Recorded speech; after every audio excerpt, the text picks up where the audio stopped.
Welcome to the Global Girlfriend. Shall we book a trip to Paris? Yup.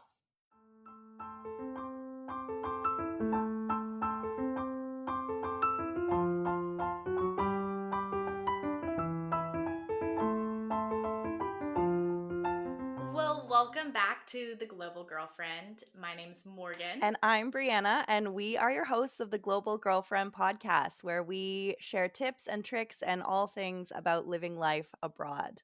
Welcome back. We're so happy you came back again. If this is your first time listening to us, welcome. Yes, we're happy to have whoever came to join us today here.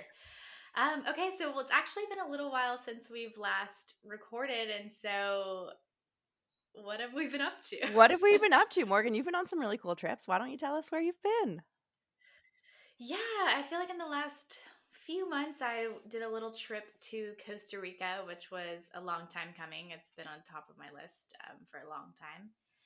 And then just a few trips here in the States. This last weekend, I was in California visiting family. And then I've just kind of been preparing. I have a lot of travels coming up. I have Vegas was my family and my boyfriend celebrating my mom's birthday, and because my family loves Vegas, and then I'm literally the day I get back, I am going home for a few hours and then hopping on a flight to Tanzania to do a camp hike of Mount Kilimanjaro. So it's been hectic, I am but fun. so jealous. I think you're gonna have the best time. What was your like big what was the highlight reel from Costa Rica?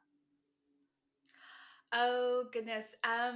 We rented a car, and so we road trip to all our different places, and so we loved just kind of seeing all the life happening, and then when you're driving through kind of wilderness areas, um, just to see what kind of like wildlife. So like one time there was like a whole family of coatis, like it's almost like a rac like it's like a jungle raccoon. I don't know how to describe it, but they're so cute. And so we were like coatis and like we just had the best. Honestly, I guess the animals. It didn't even just have to be on a road trip. So, but anyways.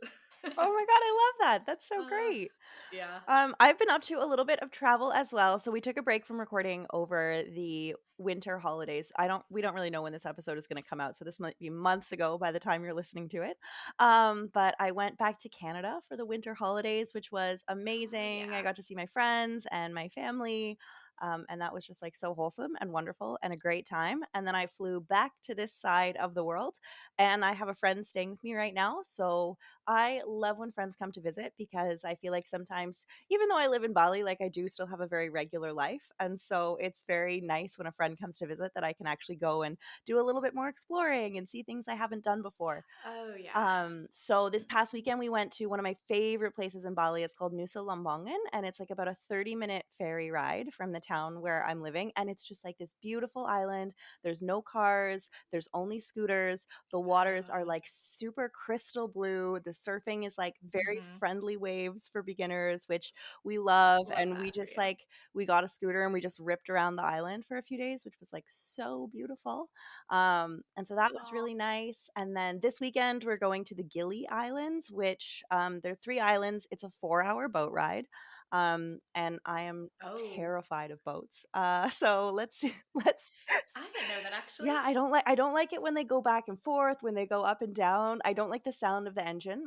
So anyway, I'm going to conquer my fear of boats this weekend and go to the Gili Islands. We're doing a girls trip with some other friends that I have, so that's Okay. great. And then I've just got a bunch of visitors in the pipeline, so I'm excited to tell you all about all of the things that we get up to while they're here. My sisters are coming, my cousin is coming. I'm doing some work trips, so lots of good things coming up. Oh my goodness, that is so much exciting things. So did y'all rent a scooter over there, or did you bring your own scooter? No, so the ferries are really small. They're just like little passenger ferries. So we rented a scooter over Okay. there, and like the scooters on Lambongan are like well loved. The roads over there are not great, so it's just like a rickety old scooter. And like we went. I'm really proud of my journey on the scooter. Like I used to be so scared. I didn't want a Yeah. passenger, but this time it was myself, my friend, and she brought a carry-on suitcase. So we put the carry-on Mhm. suitcase between our bodies, and we're just like ripping up and down these big hills with like the two of us in a full suitcase. So yeah, it was really fun. It was Oh great. my gosh. That's fun. You are full of conquering fears. That's what we're all about because apparently you start I never felt fear in my 20s and now I feel fear all the time in my 30s, so just got to face them, I guess. Gotta face them head on, Head and you're on. doing great. All right, so let's get into it. Today we have a really exciting episode for you all. It's going to be a short and spicy one for how to enjoy a solo trip, whether you're traveling just for a day by yourself, a weekend, or a week. We are going to someday have a very cool guest in to talk about extended solo travel, but we just wanted to get into how you can make the most of sort of a short-term solo trip. Yeah. What an exciting topic. Okay, so just in the theme of storytelling, just a quick little memorable solo trip or little day trip um, on your own. I'm trying to think. I have a few of them that I was thinking of, and I guess one of them, it kind of ended up being like a logistical stop by myself because it was the first time that I was visiting home um, in like a year because of the pandemic stuff, and I was going via stopping in Belgrade, Serbia, and so I had a whole day in Belgrade by myself, which was like a really extended layover, but it was like enough time to go out into the city and spend a whole day in the city, which was like one of the most magical trips because I hadn't done a solo trip in a long time, and I hadn't even really done plane travel in a while. I had done a lot of road trips, so getting on a plane and going to Belgrade and just doing the whole day. Just walking around, seeing the classic sights, getting a coffee, having lunch. It just was such a great time to just like ponder and explore. And it's one of my favorites. So, Oh, that's so nice. I had a very similar yeah. day. Literally, this might have been one of my favorite days of my whole life. So I booked a just solo weekend in Milan. And if you know me, you know that one of my greatest loves and passions is buying secondhand clothes. And so Milan is the fashion capital of the world. And so what I did was before I went to Milan, I on Google Maps, I saved every single vintage and thrift shop that I could find, and I had a full day Amazing. where I woke up in Milan, I went and like had a coffee and a pastry and was just wandering, having a great Perfect. time. And then 10 o'clock, the shops open. And I just went to so many vintage and secondhand stores. And in Milan, they are amazing because like there's all of, like there's like, I was trying on like secondhand Armani coats that were like, granted, they were still like 400 euros. But at the same time, I'm like, this is a 3,000 euro coat. And I Yeah. obviously did not buy it. It was not in the budget, but truly I felt like I was going to all these shops and I felt like I was in a museum where you were allowed to touch all of the art. It was such a nice day. And I just went at my own pace. And like, I think I bought a snowsuit and a jacket and some sweaters. But it was just like, it was so fun, and I was just on my own schedule and doing something that I like absolutely loved. And I stopped for lunch, had delicious food, had a glass of wine with lunch, did more shopping, ended my Oh my ended my gosh. day like in the piazza, like eating olives. It was just like it was such a dream. It was so fun. Oh my gosh, that is literally sounds like a dream day. It was. And then I love you. You would buy a ski suit. If you don't know this, Brianna loves a ski suit, and so do I. But I just feel like you're iconic for it. We love a neon ski suit around the global girlfriend. So Oh my good. god. Yes, you probably will see them at some point in our post or something, or we might even wear them. Oh my god, we should do an episode where we wear ski suits. We really should. All right, okay, back on track. So let's talk about Anyways, why solo trips are awesome, because I think sometimes we were talking a little bit about fear before. Like there is a fear in doing things by yourself, eating alone in restaurants, being in a new place by hmm yourself. But first, let's get into why they are absolutely awesome. I think that they're awesome because truly you have the freedom to do whatever you want. Like from the minute yeah. the sun goes up to the minute the sun goes down, even after the sun goes down, like you get to do everything that you want. You don't have to think about anybody else. You don't have to talk to anybody else if you don't want to. Like you are just on your own schedule and you can do whatever you want. And I think that is such a treat. That's a perfect way to say it. It's a treat, an absolute treat. And then I also think that you'll surprise yourself.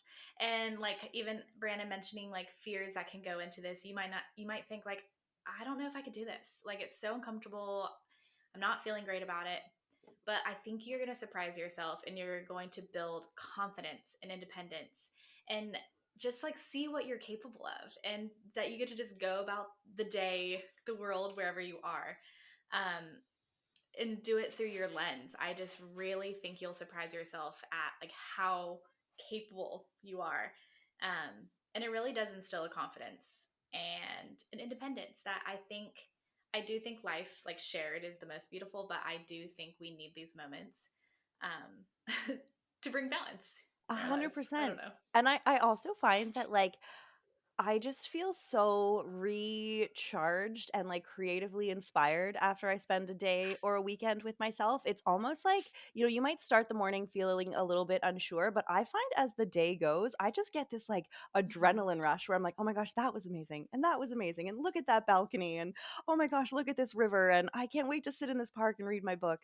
And I find like as the day or as the trip goes on, I actually just with that confidence and independence, like I feel like my batteries get supercharged. And then I also tend to like get a lot of creative inspiration when I'm just by myself. I always bring a journal with me on a solo trip. I think it's important to Oh have yeah. like a book because I don't always want to be on my phone, obviously.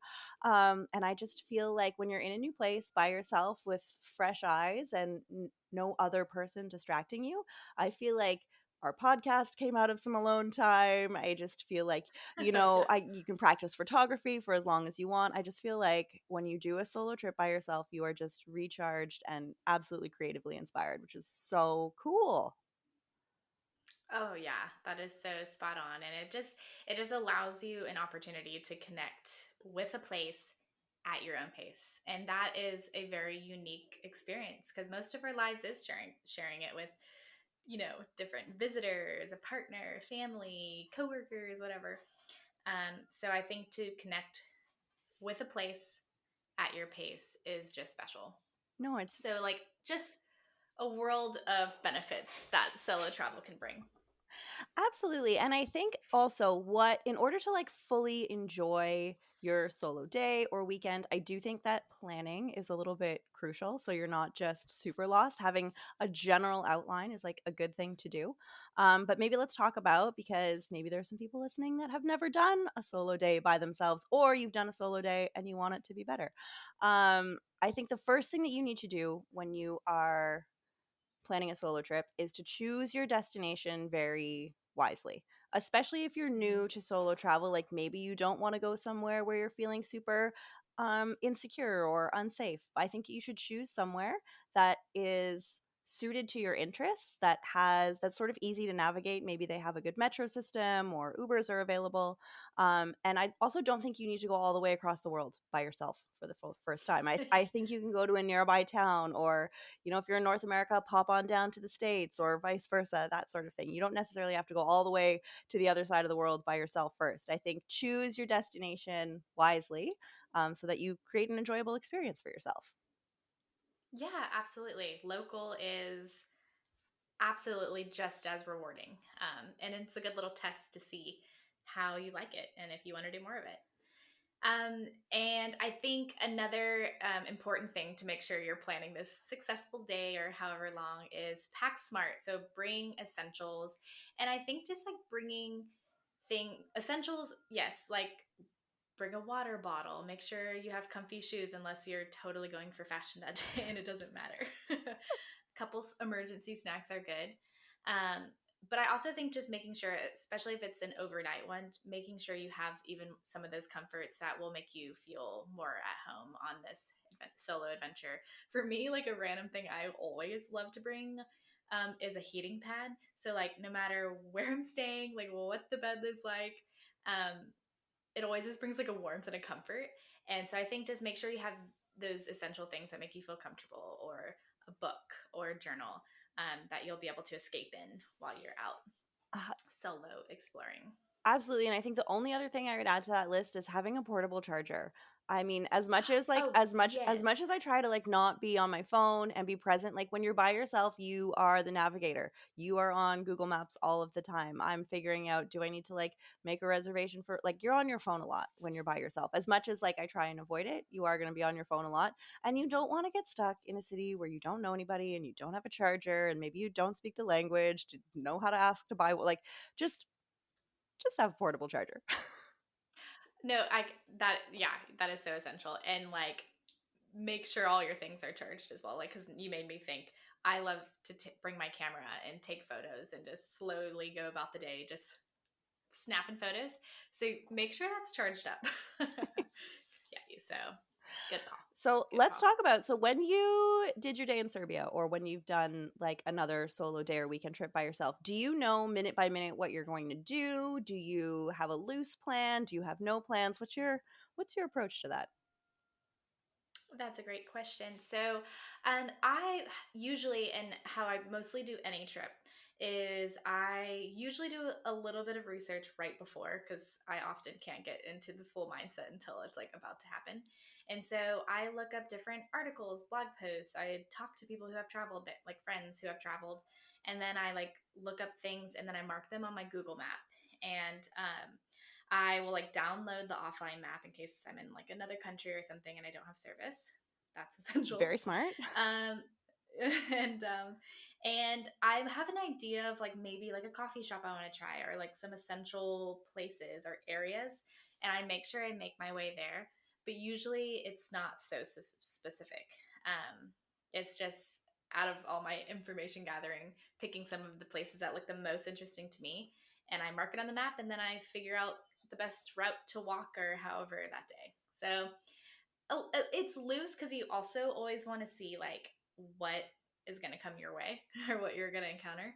But also, I think it's good to like know some things you want to see. Uh-huh. What about you? I How do you usually go about? I have to give you the biggest shout out because the way that you organized your Google Maps changed my life. So I do the same thing. I have a general idea, and like I do some research before I go. I could probably do more. But in general, I have like, okay, I maybe want to do these things. But then as I'm doing my research on Google Maps, I have like a system, and maybe on YouTube I can like screenshot it, and maybe we can screenshot one of yours too. But I do, because you can drop pins on the Google map. So I do like hearts for the places where I'm staying. I do green flags for the cafes and the restaurants I want to try. And I do the little I blue love it. and I do the little blue suitcases for like activities and monuments and stuff that I want to see. So that when I Oh, look that's at the awesome. Google map, I'm like, oh, okay, there's cafes in here and there's a monument that I wanted to see. And it just like really helps me plan the day and know what's in my area. And then also just allowing time for that sort of spontaneity where I'm like, oh, this wasn't on the map, but it looks great. So let's go check it out. But it looks, yeah. Ah, love it. Music to my ears. That's yeah. And so also like as you're planning, obviously it's so much fun and excitement in it. But I think like another just one practical thing also to keep in mind as well is just remember safety. So I think a wise thing to do is make sure you share your itinerary, or maybe the address of where you're staying with a loved one. Um, you could be family, friends, partner. I think that's really important. Or sometimes on the iPhone, I have my location shared with like my boyfriend and my some of my best friends. So it's actually it's fun to see everyone around the world. But I think that's important to make sure that someone kind of just knows where you're at, just to be able to check in. Um, I totally agree. And then I also think, just, we've talked about this before, but just trust your instincts. Like I remember once I was staying, I think I was in Rome maybe, and I was staying in a hostel and I arrived late at night and I was walking from the metro and I was just like, oh, this is not a great area. Which fine, I like got myself to where I was going safely. But then for the rest of the trip, I'm like, okay, I'll take the restaurant so far and then I'm going to take a taxi because I want to have a positive experience and we want you to have a positive experience. So do what you need to do, trust your instincts, and just do the things that you need to do to feel secure on your trip. Because I mean, we hope nothing bad happens. Bad experiences do happen, but just do your best to keep yourself safe. And that just makes the experience so much more positive. yep, no, absolutely, absolutely. And then just stay present. I think soak everything in. Um, yeah, try to limit phone use, but also don't be hard on yourself, because it's also like sometimes fun to be at a cafe engaging with your besties, telling them about your day, or taking photos and videos to gather the memories and the content. Um, so yeah, I think soak it all in, be mindful, and be present. Absolutely. Bring a journal, bring a book, like, and then I also think Hmm. you should because you want to make the most of your trip. You want to make the most of your vacation. You've worked hard. You get to enjoy it. So I think um a really good way to like make the most of your solo time is to be really intentional about like what is your purpose for this trip? Are you relaxing? Are you exploring? Are you here to learn something new? I think like if you know like okay, I'm doing some solo hikes to show myself how strong I am. Then like great, plan some hikes. If you're like I just need a break, then say this is a relaxing trip and enjoy your vacation. I think that is if you have a purpose for your Hmm. trip, then you will just enjoy it so much more and you won't feel guilty for doing or not doing different things in the place that you're new to. Oh, absolutely. And yeah, and like, be easy on yourself. You've gone out and done this solo trip, and I think that's something to like celebrate for sure. And then just like, as Brianna said, just whatever kind of trip it is, relaxing, hiking, or whatever, just make sure to take time to just really savor the moment, really soak it in, observe the things around you, and just really enjoy being in all those moments that you get to be with yourself. Like it's really special. It is really special. And I think like what is amazing is like, especially when you get to the point where we are at in our life and in our travel, it's like I made this for myself. I made the money to buy the plane ticket or to take the train to stay in this city. So like I'm going to be proud of myself for being brave and going out and doing these things. And I'm also going to celebrate myself for the fact that I can do this for me. So I just want to sit and take it all in and enjoy it. Yeah, yeah. And one last thing that I'm thinking about is that I'm like such a believer that everyone needs to try a solo trip at least once in their You life. must. But I'm also You must. But I'm also a believer that maybe you go and if be proud of yourself, and maybe it's not totally your thing, and I think that's okay. And I think embrace the experience for what it is, see what you have to learn. um, and maybe it's not for you, or maybe you love it, so keep on doing it. So I think just be open to what the experience brings to you. Absolutely. Until you try, you will never know. But I do think that you owe it to yourself to try because it can be a super, super enjoyable thing. And if it's not, then you've learned something new about yourself. And that's a win. Absolutely, absolutely. All Alrighty. right. So I guess to wrap things up, we just want to, I guess, thank you guys for listening today. And we hope you gained some sort of like insight into how to have a successful short solo trip. Plan smart, stay Yeah. safe, just embrace the journey. And we just want to encourage you to get out and try something small. Go to a coffee shop by yourself first, see how that goes, and then book your ticket to Rome. Exactly, exactly. Or go take that hike up the mountain Up the solo. mountain. So Morgan, Um, where can people find us online and how can they tell us about their favorite solo trips?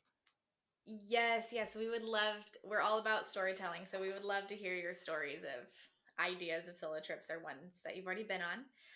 You can find us at the Global Girlfriend on Instagram. And then soon we'll have a website, which will be theglobalgirlfriend.com. So stay tuned on that. And I think or just kidding. Or we have theglobalgirlfriend@gmail.com if you want to send in an email. Fabulous. All right. Thank you guys so much for joining us. We have loved having this chat with you, and we can't wait to see you all next week. Yeah, we can't wait. Thanks for joining the Global Girlfriend. Bye. See ya.